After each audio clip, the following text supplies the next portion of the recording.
Now then, another lovely day of grey. Happy Women's Day, I think today, International Women's Day. Well, I don't really know what that means, but happy Women's Day anyway. I've been thinking about again how I've had a couple of nasty viruses in the last 4 months, which is very unlike me. Usually I get a little cold every few years, and every single person I talk to, they're talking about how they're either really unwell or someone that they know who's really unwell. And I don't know if it's just Britain, but people in Britain in particular seem very under the weather.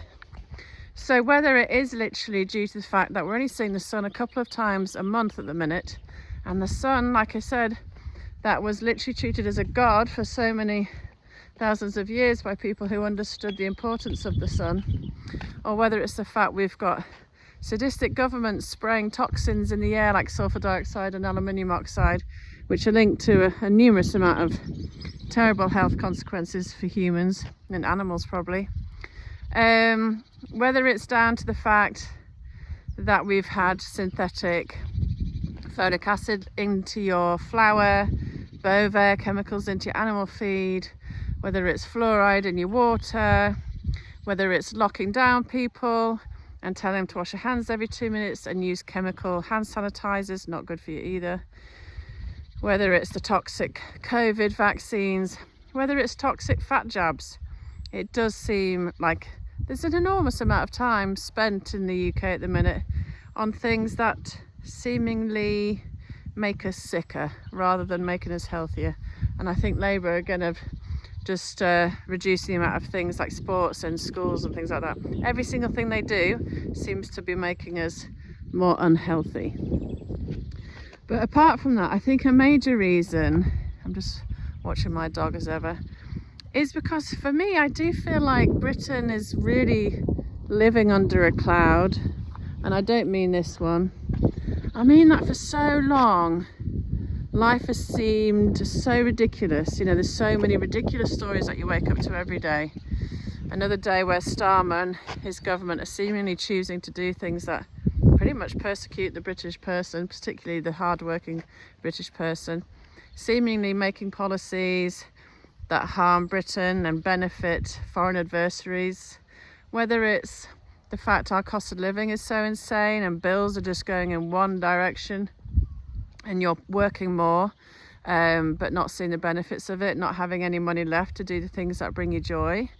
Whether it's seeing boats of men arriving on our shores every day and feeling the fact that we're vulnerable and have no borders, no one seems to care, and there's more men arriving than our military with no known backgrounds, often from cultures where gang culture is rife and opinions of certain things go against normal attitudes of British people.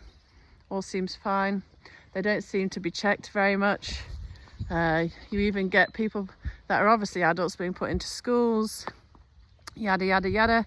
Whether it's net zero and they're trying to make things colder when Blighty's not known for warm weather and humanity flourishes in warmer weather, we can only dream of such things.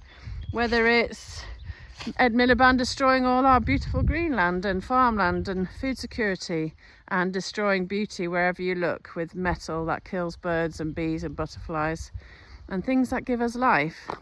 Whether it's seeing all our industries destroyed for net zero again, all our manufacturing going to the likes of China, our main adversary, unemployment going up every month.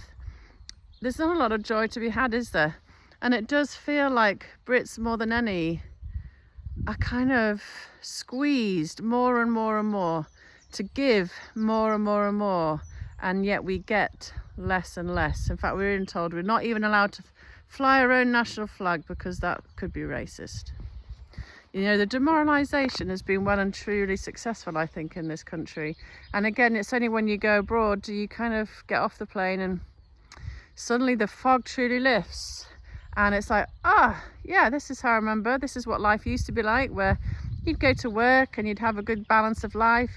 You'd have tricky days, but most days you'd have a lot of fun, a lot of downtime. The weather would be good and you'd spend more time outside doing sports and doing hobbies. You'd have some money to spend doing things you enjoy. abroad, they often have a lot more sunshine, which makes for a lot happier communities. And you suddenly really come back to Britain and you physically feel the depression when you arrive.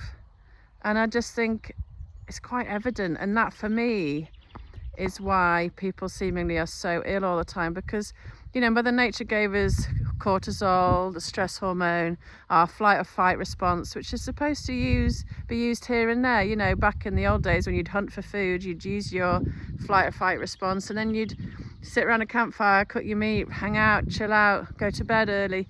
There'd be balance. Whereas now it feels like you're being flogged and you're on a conveyor belt, being asked to run harder and harder, and you're not really getting anywhere, and you're just exhausted with nothing to show for it. That's how I feel anyway.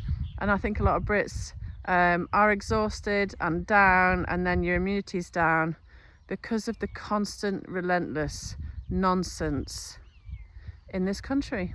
And again, it never used to be like this. I never knew that in the 70s, 80s, 90s. And that again is another reason why I keep on harping on.